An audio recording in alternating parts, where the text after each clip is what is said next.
मेरा नाम मेहरुनिसा है। मेरी शादी होके 3 साल हुआ। मेरे शौहर के साथ अच्छे रही मैं 3 साल तक, पर बच्चे ने और बोल के बहुत जुल्मा कर रहे थे।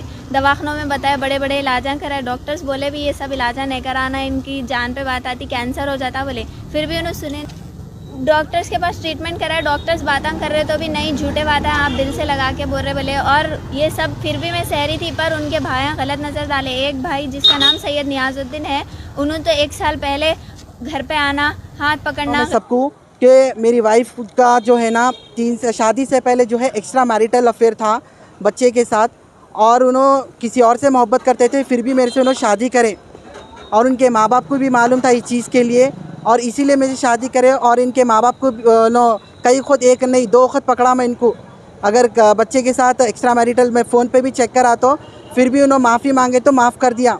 फिर उसके बाद दूसरी वक्त भी उन्होंने कई खुद मैं उनके मामा को जाके बोला कि इनके मामा आंटी उनके माँ बाप को सबको जाके बोला कि इनका जो है ना बच्चे के साथ जो है ना बातचीत हो रही है, फ़ोन में चैटिंग हो रही है। तो मैं इस चीज़ के लिए इतला भी करा उनके माँ बाप को। तो उनके आंटी मामा को बोले तो नहीं, एक मौका दीजिए, एक चांस दीजिए बोल के बोले लगा। फिर भी मैं उसके लिए इंसानियत के नाते माफ़ भी कर दिया मैं।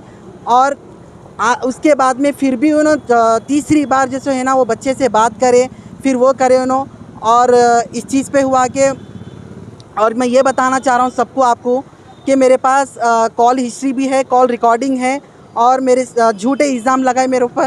उनका ये कहना है कि आपके भाई वगैरह उनके साथ कोई जात क्या करें, ये बात सही है? ये सब झूठ है, क्योंकि मैं आपको ये कहना चाह रहा हूँ कि मेरे वाइफ जो है ना झूठे इल्ज़ाम लगा रहे मेरे भाई के ऊपर। क्योंकि मैं खुद जिस दिन लड़ाई हुई थी हम दोनों की, दुनिया में हर हस्बैंड वाइफ में लड़ाई झगड़ा होता है, क्योंकि हम जिस दिन लड़ाई झगड़ा हुआ था उस वक़्त मेरे वाइफ को मेरे वालदा उनके कमरे में सुला लेते और मेरे कमरे में मैं सो रहा था।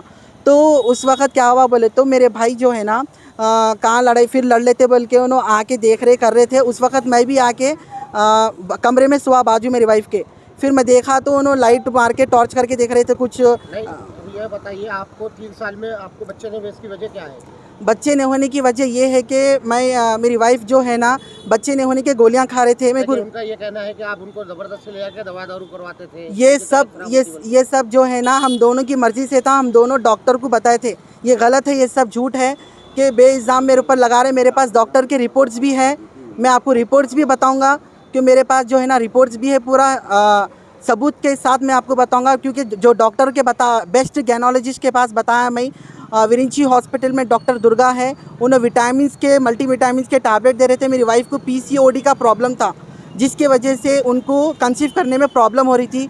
उस चीज़ के लिए भी मैंने एक्सेप्ट किया और कभी उनको टॉर्चर नहीं करा बच्चों के लिए।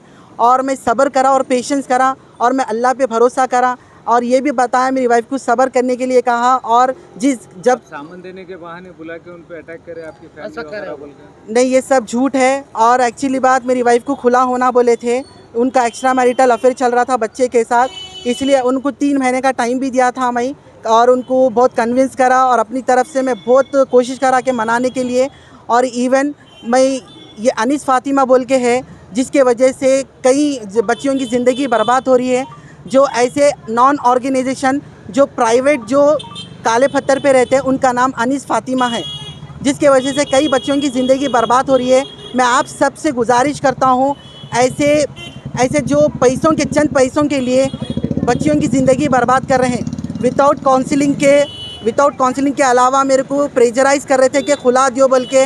मैं बोला खुला नहीं दूंगा, क्योंकि मैं अपनी अगर आप खुला बोले विदाउट काउंसलिंग के खुला होना ये होना बोल के मेरे को प्रेशराइज़ कर रहे हैं। मेरे को 30,000 का डिमांड कर रहे हैं। अगर 30,000 अगर आप नहीं देंगे तो मैं आपके ऊपर झूठे इल्ज़ाम लगाऊंगी, कंप्लेंट करूंगी बोल के बोल रहे थे। आपका ये कहना है अभी जो वो आपके इल्ज़ाम जो बात की है वो गलत इल्ज़ाम है? वो कहने के सामान देने के बहाने बुला के अटैक करे, गलत है? आपको ये कह रहे हैं? जी देखिए, मेरा खुला जो है मेरे वाइफ मेरे को कॉल करे खुला होना बोल के बोले। मैं बोला सदर खाजी से जाना है, खुला होना बोले तो ठीक है बोला। मैं 3 महीने तक उनका कोशिश करा, अपनी शादी बचाने के लिए पूरी कोशिश करा, मैं समझाने की पूरी कोशिश करा। मेरी वाइफ उन्होंने रहना नहीं चाह रहे मेरे साथ। तो मैं बोला ठीक है, अगर आप खुला चाह रहे हैं तो बोले तो सदर खासी के पास गया और सिग्नेचर कर दिया। और उसके बावजूद उनको ये भी बताया था कि मैं अगर खुला हो गया है तो ठीक है, आप सामान लेके आपके लोग आके ले लीजिए सामान बोल के भी बोला। और ये भी बताया कि आप और मैं ये बताना चाह रहा हूँ कि खुला हो जाने के बाद उन लोग संडे के दिन आते बोले घर पे, उन लोग क्या करे बगैर DCM के आए और उन लोग ऑटो में और गाड़ियों में है, पूरे 14 लोग थे, 6 औरतें और 5 आदमियाँ थे। और जो आके क्या करे, अगर उन लोग ट्रॉली भी नहीं है, मेरे घर के पास पूरे रिकॉर्डिंग है, CCTV कैमरे है, पूरा वहाँ पे आप चेक कर सकते हैं। उन्होंने आके मेरे घर में मेरे को अटैक करे, मेरी बीवी खुसूसन मेरे घर में आके मेरे को अरे तुरे करे, गाली गलौज करे मेरे को, और लेडीज़ और जेंट्स, उनके मामा का नाम है अकबर अली, उन्होंने मेरे को आके हाथापाई करे। और मेरे को और मेरे खैरून आंटी का बेटे और एक कोई आदमी है, और नसीरीन आंटी और खैरून आंटी, और ये लेडीज़ आके मेरे ऊपर हमला करे। जब मेरे बहना मेरे को बचाने आ रहे तो जेंट्स मेरे बहनों के ऊपर अटैक करे, मेरे बहनों को मारे। और उस चीज़ के बाद मेरे मदर जो है ना, मेरे मदर को ढकल दिए मेरी वाइफ ढकल दे के, और हार्ट पेशेंट है मेरे मदर। यानी कि आपका ये कहना है कि ये सारे जो आपके इल्ज़ाम लगाए वो बेबुनियाद इल्ज़ाम ये सब बेबुनियाद है, मेरे को बदनाम करने के लिए कर रहे ये सब।